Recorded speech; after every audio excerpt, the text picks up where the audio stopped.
In March of 1859, a probate clerk in rural Mississippi paused over a name. It had been struck through, not erased, not corrected, struck through. The ink was darker than the rest of the page, newer, deliberate. The estate belonged to a plantation owner who had died the previous winter. His reputation had been solid, wealthy, orderly, respected in county court. His will had already been filed. His widow had begun inventory proceedings. But the ledger did not agree with the will, and someone had noticed. The probate file shows a supplemental notation added weeks after the original inventory. 3 names, listed not among livestock, not among field hands, but in the margin beside household assets, each name followed by a single initial, the same initial. J. The clerk underlined the letter twice. That is where this story begins, not with birth, not with secrecy, but with correction. Something had been hidden inside the estate accounting, and it was now visible. Slow. The plantation, known locally as Cedar Hollow, spanned over 800 acres. Cotton, corn, 37 enslaved laborers recorded officially. That was the number submitted for tax purposes the year prior. 37. But the new estate inventory listed 40. 3 additions. No purchase record attached. No bill of sale. No recent acquisition documented. The widow, Margaret Hale, signed the inventory affidavit herself. Her handwriting was steady. Her signature matched earlier documents. But beside the 3 added names, the ink changed. The pen pressure deepened. The initial J appeared beside each.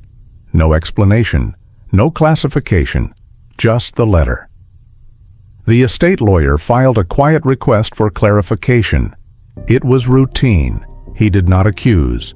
He asked whether the 3 individuals were recent purchases, or clerical error, or inherited property not previously assessed. The response from Mrs. Hale was brief. They were always here. Always. The word appears in the transcript, underlined once, but county records did not support that claim. The census from 2 years earlier listed 37 enslaved persons. No margin entries, no additional children in household quarters. The tax ledger matched the census. 37. The plantation overseer, Samuel Briggs, was summoned for sworn clarification. His testimony is short. 3 sentences. Yes, they were born on the property. Yes, they are of the household. I do not keep the family ledger. Family ledger. That phrase appears only once. It is not standard terminology. Enslaved births were recorded in plantation books for labor accounting, not in family registers, not under private initials. The probate clerk requested access to the internal plantation ledger. There was hesitation. 2 weeks passed. When the book was delivered to the courthouse, the margins told a story.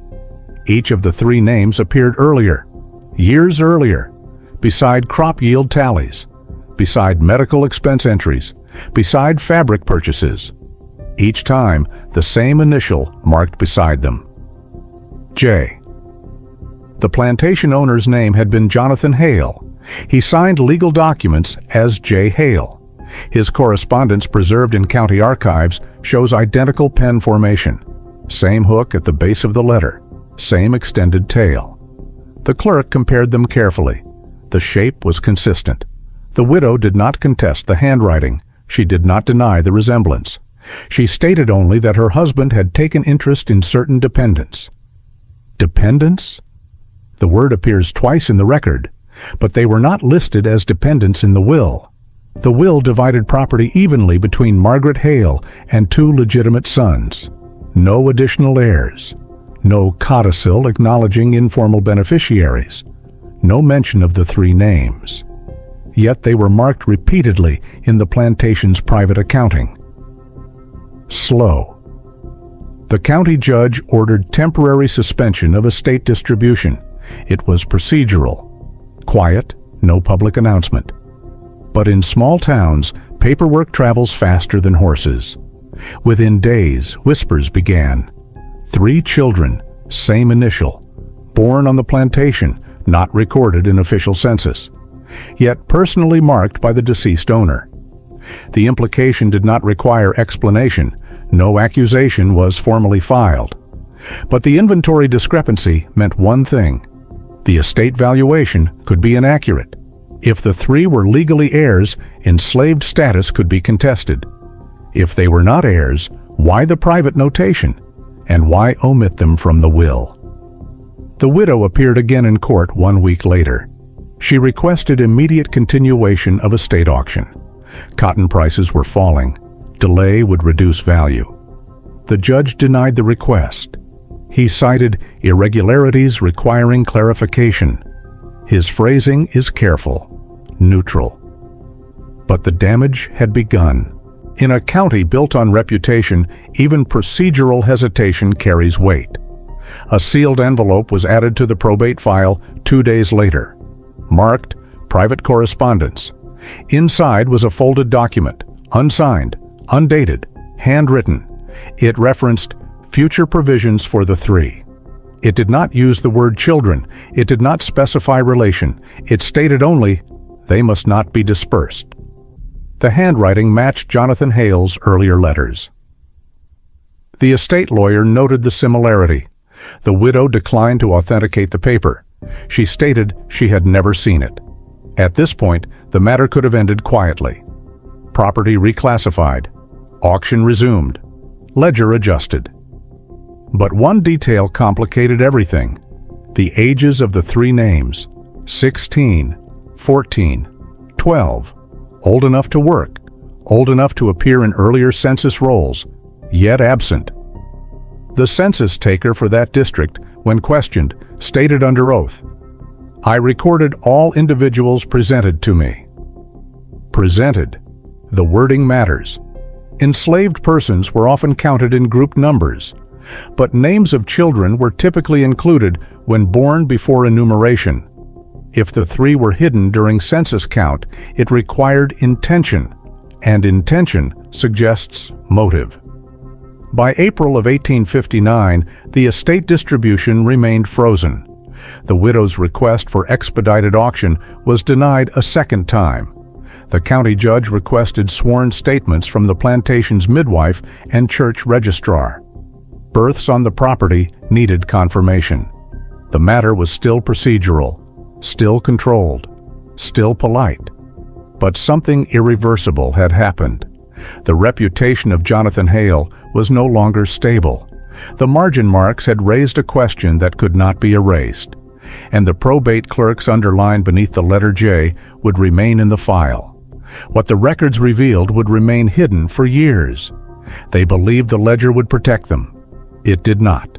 Cedar Hollow sat in Adams County, Mississippi. River adjacent, profitable, not the largest plantation in the district, but stable. In 1842, when Jonathan Hale first acquired the land, cotton exports from the state were rising steadily.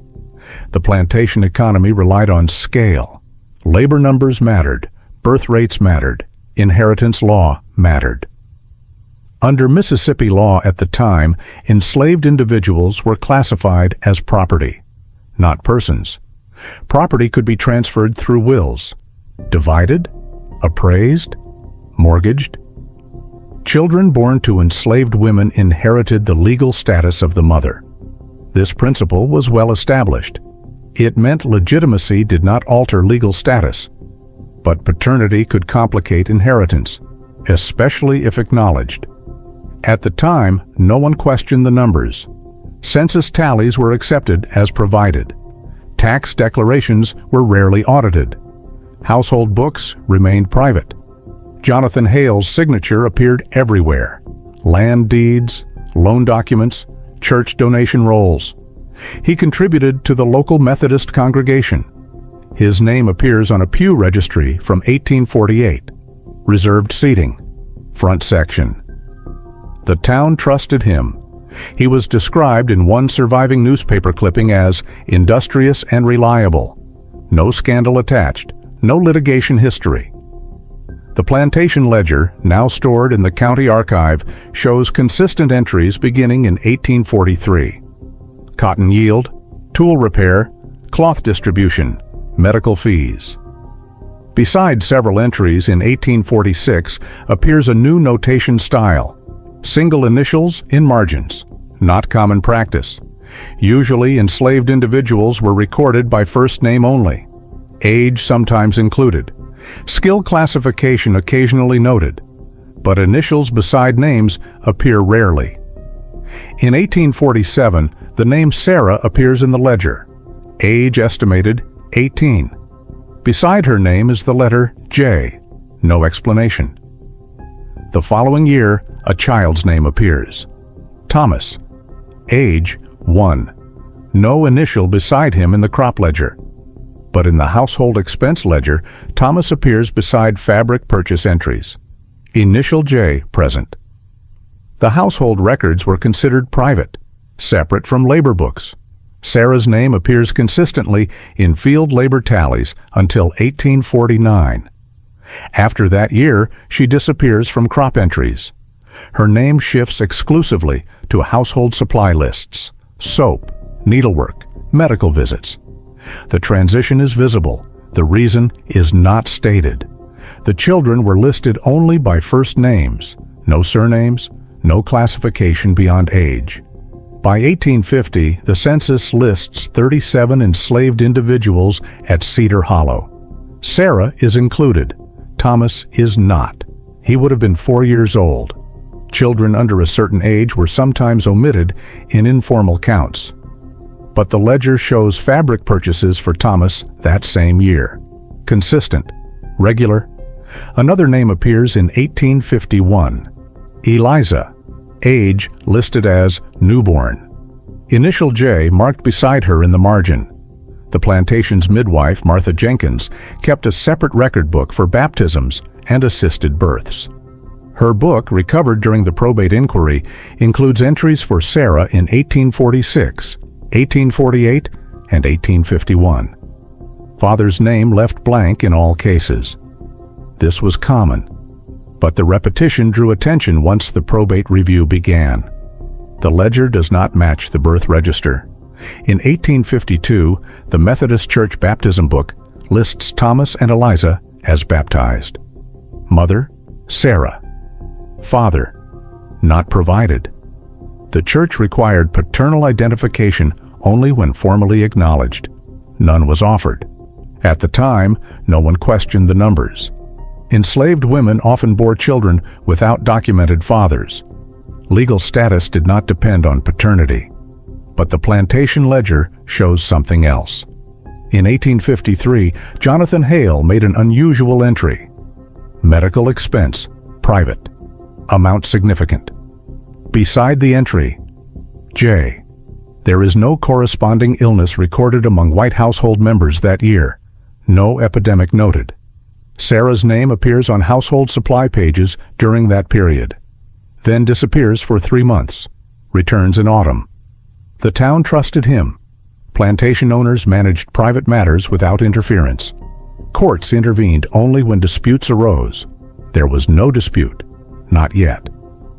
In 1854, another child appears. Samuel, age newborn. Again, initial J marked in margin. Sarah remains in household assignment, not field labor. By 1856, 3 children are consistently listed in supply purchases: shoes, cloth, educational materials unusual for enslaved children, slate tablet, chalk. The expense entry does not specify purpose, but the purchase exists. At the time, no one questioned the numbers. Education of enslaved individuals was restricted in Mississippi. Formal instruction could provoke legal scrutiny. Private instruction inside household was more difficult to regulate. No public complaint appears in county records. No neighbor testimony. But the ledger suggests special allocation. The widow, Margaret Hale, appears only in signature lines. No separate ledger entries written in her hand before 1858. Her role in daily accounting appears limited. The plantation ran smoothly. Cotton yield stable. debt minimal. Jonathan Hale's public life remained intact, but inside the margins of his own books, the same initial appears beside three growing names: Thomas, Eliza, Samuel. The repetition matters. Repetition implies intention. In 1857, Thomas would have been 10, old enough to join field rotations, but the labor tally does not list him. Instead, he appears in a separate column labeled House.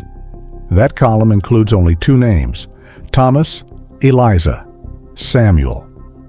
The census of 1858 again lists 37 enslaved persons. The number does not increase. The children are absent. If they lived openly on the plantation, omission required coordination. Enumeration was conducted by in-person visitation. Plantation owners presented their counts. If children were withheld during census, the act was deliberate. The household records were considered private, and the census accepted what was presented. The ledger does not match the birth register. By late 1858, Jonathan Hale's health declines. Medical expense entries increase. Private physician visits noted, then stop. In January 1859, he dies. Cause listed as respiratory failure. Burial modest, but attended. Church record acknowledges his contributions. No controversy at the funeral, no public suspicion. The will is read privately first, then submitted for probate. No mention of Sarah, no mention of Thomas, no mention of Eliza, no mention of Samuel. Property divided between widow and two sons studying law in Natchez. The three children remain listed in household books. Initial J beside their names one final time in February, ledger entry. Then the estate audit begins. At the time, no one questioned the numbers. But numbers were about to be questioned. The plantation economy depended on clarity of ownership. Inheritance law required accurate classification. If the three were property, they must be appraised. If they were heirs, the estate division could collapse. The system functioned only when categories remained intact, and the categories at Cedar Hollow were beginning to blur. Slow. The ledger does not match the birth register, and someone had started comparing them. The probate suspension did not immediately change life at Cedar Hollow. Work continued. Cotton needed preparation for spring planting. Field hands moved at dawn. Household staff remained inside the main structure. Outwardly, nothing shifted. But the knowledge that court officials had requested birth verification altered internal order. Margaret Hale reduced outside visitors. Church attendance stopped temporarily. The overseer, Samuel Briggs, limited travel passes for enslaved laborers. Control tightened. Quietly. The three children remained inside the household structure. Thomas was 16 now, tall enough to pass for field labor. He was not reassigned. Eliza assisted with sewing. Samuel carried water and wood inside the main house. They were visible, but not categorized. That ambiguity mattered. The margin notation appeared again. In the final crop ledger entry signed before Jonathan Hale's death, a cotton surplus calculation includes a subtraction, not numerical, but written in words. Reserved, beside it, J. The meaning is unclear, but the repetition reinforces pattern: reserved resources, reserved individuals, reserved status. The widow told the probate court that the children were favored servants. That phrase appears in transcript. Favored implies difference. Difference implies motive. The overseer was questioned again. He stated that Jonathan Hale kept certain matters private. No elaboration. When asked directly whether the children resembled the deceased owner, he responded, "I do not give opinions." The question remains recorded. The answer remains evasive. Plantation gossip traveled through labor quarters before reaching town. Sarah's name resurfaced during inquiry. She had died in 1855. Cause listed in plantation book as fever. The midwife's record confirms burial. No marked grave. Her three children remained. The midwife, Martha Jenkins, was summoned formally. Her testimony is longer. She confirms attending Sarah during 3 births. She confirms Jonathan Hale was present during at least 1 delivery. That detail shifts tone. Planters were not typically present during enslaved births. Distance preserved hierarchy. Presence implies involvement. When asked why she left father's name blank in baptism record, she answered, "No name was given." When asked whether a name was implied, she paused. The transcript notes hesitation. Then she replied, "I record only what I am told." The church book told a different story. The Methodist registrar admitted that Jonathan Hale personally requested private baptism for Thomas. Not common, but permitted. The child was baptized in the side room of the church, not during public service. That entry includes the same date as a substantial donation from Hale to the church building fund. Coincidence cannot be proven, but timing aligns. The midwife would later testify that Sarah was moved from field labor shortly after her first pregnancy became visible. She did not return to field rotation. Isolation followed. Household placement can signify elevation. It can also signify containment. By winter, whispers began. A neighboring plantation owner, William Carter, mentioned during probate deposition that Hale had grown sentimental in later years. Sentimental is ambiguous, but the word appears under oath. The children's education materials surfaced in a state inventory. Slate, chalk, primer. Literacy instruction for enslaved individuals risked legal violation. If proven, penalties could apply. The widow denied knowledge of instruction. She stated the items were unused household remnants. The estate lawyer noted that wear patterns contradicted that claim. Chalk worn down, slate scratched, repeated use. The repetition of the initial J becomes central. Handwriting comparison was informal in 1859. No forensic science, but clerks compared shapes manually. The probate clerk testified that the hook of the J and margin notes matched Jonathan Hale's signature formation. He demonstrated before the judge. Paper placed side by side, ink faded but visible. The resemblance was strong enough to merit pause.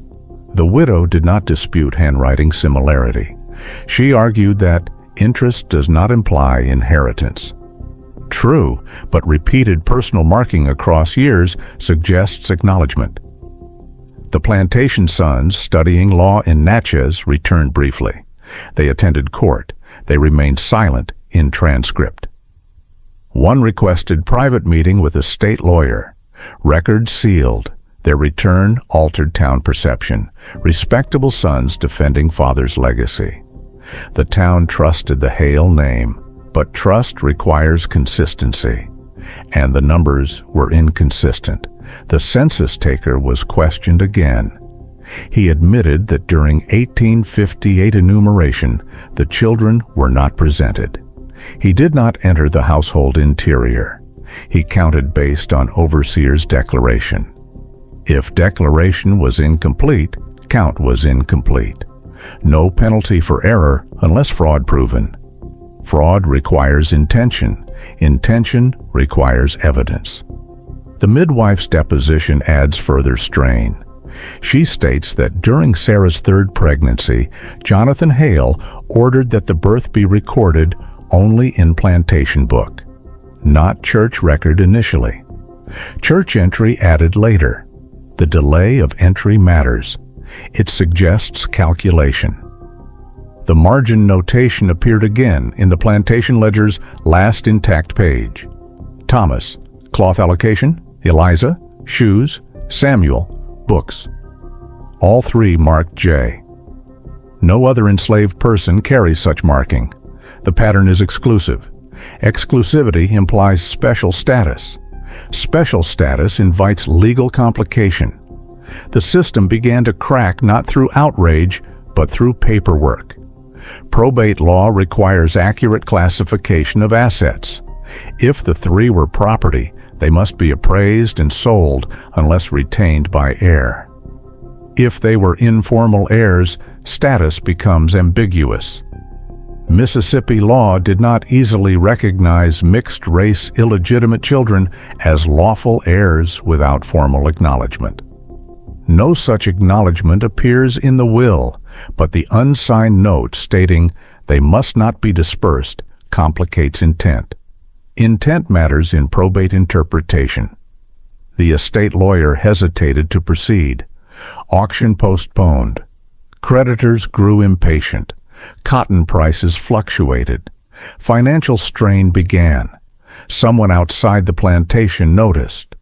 A small notice appears in the Natchez Courier in April 1859. Estate proceedings delayed at Cedar Hollow due to classification irregularities. No names mentioned. But readers knew. Public reputation began subtle erosion. The widow reduced social appearances further. Church attendance did not resume. The sons departed again. They did not remain for extended inquiry. The plantation workers sensed change. Labor patterns tightened, movement restricted, control intensified when exposure threatens power, but control cannot erase ink. The margin notation appeared again in court when the probate clerk held up the ledger. 3 names, same letter, same hand. The judge requested formal review of estate books by county-appointed accountant. This step was unusual, not dramatic, but unusual. It signaled that the matter had moved beyond clerical correction. It had entered legal uncertainty. The system that protected property now required explanation of it. The suffering here is systemic. A woman removed from field labor, isolated. 3 children raised inside a structure that did not recognize them openly. Education without acknowledgement, presence without status, protection without legitimacy. The children would soon become central, not because of sympathy, but because of classification.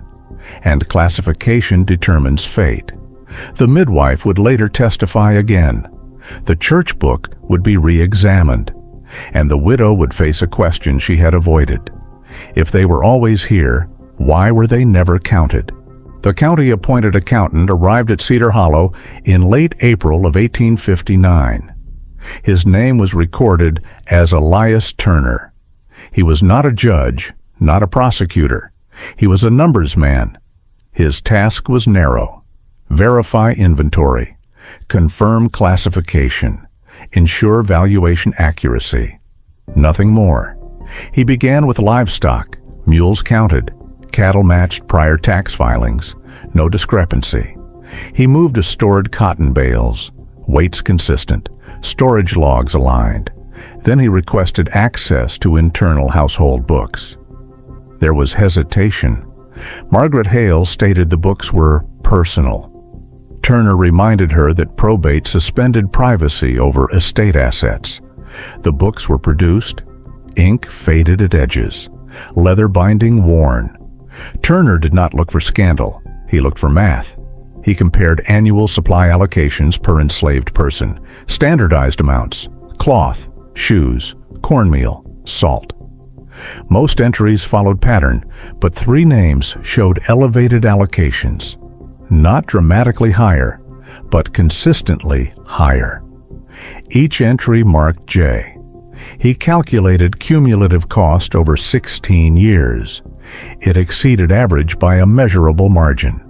He asked whether the 3 performed specialized domestic labor justifying increase. The overseer answered that they assisted inside. Assisted is not skill classification, no training records provided. Turner then compared ages listed in ledger against census. Mismatch confirmed. 3 individuals absent from federal enumeration. He documented discrepancy in formal notation. He did not accuse. He wrote, "Unaccounted individuals present in private ledger not reflected in public enumeration." Language matters. It avoids allegation, but it invites inquiry. The unsigned document discovered in probate file resurfaced. The folded paper, the phrase, "They must not be dispersed." Turner requested handwriting comparison. The probate clerk presented earlier letters from Jonathan Hale. Turner examined the formation of the capital J. He noted consistency in stroke direction and pressure. He wrote in margin of his report, "Likely same hand." Likely, not certain, but enough to weigh intent. The estate lawyer shifted posture. Initially dismissive, he now advised widow that if acknowledgement of paternity were implied, formal classification might require adjustment. Adjustment could affect estate division. Margaret Hale responded that no formal acknowledgement existed, which was legally true. But probate law allows courts to interpret intent when estate documents contradict. The unsigned codicil, though not legally binding, indicated awareness. The question was not whether the children were heirs under law. The question was whether the estate books had concealed assets or misrepresented property. Misrepresentation during probate carries penalty, not criminal in most cases, but financial. Witness statements accumulated. The midwife testified that Jonathan Hale had visited Sarah frequently during her pregnancies. She clarified that such visitation was uncommon for planters. The church registrar confirmed private baptism arrangement. The census taker admitted reliance on overseer's declaration. Each statement alone was minor. Together they formed pattern. Pattern implies intention. The widow requested expedited auction again. Creditors pressed harder. Cotton stored in barns risked price decline. Turner recommended postponement until classification resolved. The judge agreed. Auction postponed for second month. Financial pressure began affecting Cedar Hollow operations. Credit line from Natchez Bank tightened. Supplies purchased on account now required partial payment up front. Estate uncertainty weakens leverage. Reputation weakens credit. A census inconsistency report was forwarded to district registrar. Small procedural step, but documented. The Hale name now attached to inquiry beyond county. That movement could not be reversed. The two Hale sons returned again. This time they filed a petition arguing that the three children were property by birth, and therefore part of estate assets subject to division. They emphasized lack of formal acknowledgement. Their petition framed issue strictly in property terms. Cold, precise, legally sound, but it required public reading of names during court session. Thomas, Eliza, Samuel. For the first time, their names were spoken in courtroom not as laborers, but as disputed classification. The widow remained silent during son's petition. Her position appeared conflicted. Court transcripts note that she avoided eye contact during reading of unsigned note. The estate lawyer introduced a new complication. He suggested that if Jonathan Hale had provided education and differential treatment, it might imply moral obligation, though not legal legitimacy. Moral obligation does not alter inheritance statute, but it can influence settlement. Settlement avoids extended litigation. Extended litigation invites publicity. Publicity invites scrutiny. The Natchez Courier published a second small note. Cedar Hollow Estate continues under review. Still restrained, still factual, but repetition increases visibility. The judge requested that the three children be produced for age verification and classification hearing. That order shifted the matter from paperwork to people. The children were brought into courthouse, described in record as light complexion. That description appears once. It was not elaborated, but it was recorded. The courtroom was not crowded. This was probate session, not criminal trial. Yet observers noted resemblance. The resemblance is mentioned in margin note by clerk. Striking similarity in features. Clerks were not required to record appearance, but he did. That detail stayed in file. The legal turning point came with accounting summary. Turner concluded that a state valuation had excluded 3 individuals from tax records over multiple years. Whether intentional or oversight, the omission resulted in inaccurate tax filings. Tax discrepancy carries financial penalty. The judge ruled that a state must undergo revaluation, including retroactive adjustment. Fine imposed, moderate but public. The ruling did not declare the children heirs. It did not free them. It did not legitimize them. But it declared that records had been incomplete. Incomplete record equals administrative failure. Administrative failure weakens reputation. The Hale sons objected. They argued clerical misunderstanding. The judge upheld ruling. He stated, "The court concerns itself with accuracy."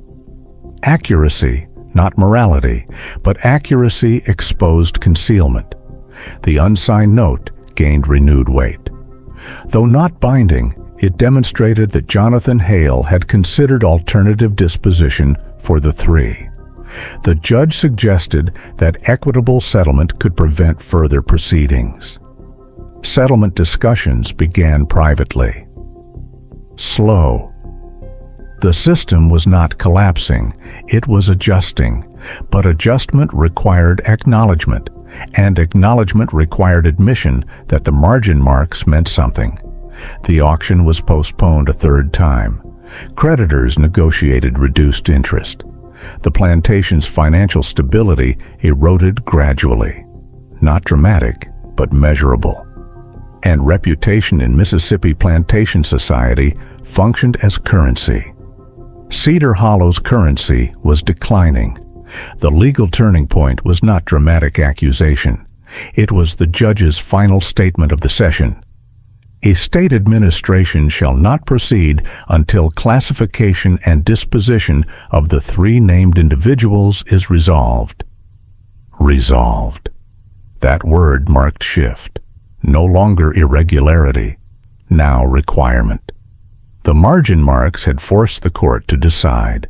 By June of 1859, Cedar Hollow had been under probate review for nearly 4 months.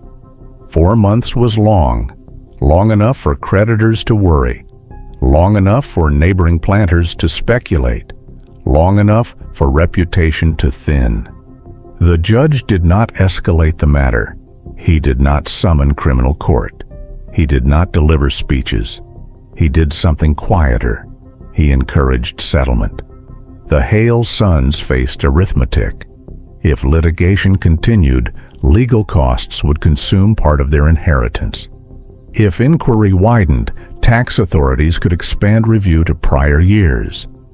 If the unsigned note gained interpretive weight, a state division might shift unpredictably. Control decreases with exposure. They chose containment. Settlement discussions occurred in the office behind the courthouse. No transcript survives. But financial adjustments do. The final probate accounting shows a revised distribution. 3 entries appear not under assets, but under allocated maintenance obligations. That language was unusual. Maintenance obligations were typically temporary expenses. Here, they were attached to named individuals. Thomas, Eliza, Samuel, each assigned a sum placed in trust under supervision of a local attorney. Not freedom, not formal acknowledgement, but not sale. The wording in final order states, "The 3 minors shall not be dispersed outside Adams County during minority." Dispersal, the same word from the unsigned note. They must not be dispersed. The phrase had entered official language. Quietly. Sarah is mentioned once in the closing file. Mother permitted continued residence on western quarters until further determination. Permitted. The system did not declare justice. It permitted arrangement, but arrangement altered outcome. The auction proceeded in late July. Livestock sold. Cotton inventory divided. Land parcels partitioned between sons. But the 3 children were not listed. Their names do not appear in auction catalog. That absence is visible. Absence sometimes documents change better than presence. Cedar Hollow did not collapse. It diminished. Credit terms tightened permanently. The Natchez Bank reduced extension for future planting seasons. 2 years later, one son sold his parcel at lower valuation than expected. The Hale name remained intact in church registry. But local references to the estate often included the phrase, "under inquiry." Reputation does not shatter. It erodes. The legal outcome did not free the children. Mississippi law, in 1859, did not provide mechanism for automatic emancipation through probate irregularity. But restriction on dispersal limited their vulnerability. Trust allocation ensured provision independent of widows' discretion. And most significantly, the record preserved their names: Thomas Hale, Eliza Hale, Samuel Hale. The surname appears only once beside each first name in marginal note. Clerk handwriting, small but permanent. After the Civil War, federal census of 1870 lists 3 individuals in Adams County with matching ages. No racial designation appears beside the word slave, because by then, slavery had ended.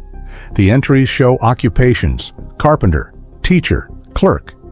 No direct line in census connects them to Cedar Hollow. But probate file does. The file was archived, boxed, stored, not destroyed. When county records were microfilmed in the 1930s, the unsigned note was included. The phrase survived mechanical copying.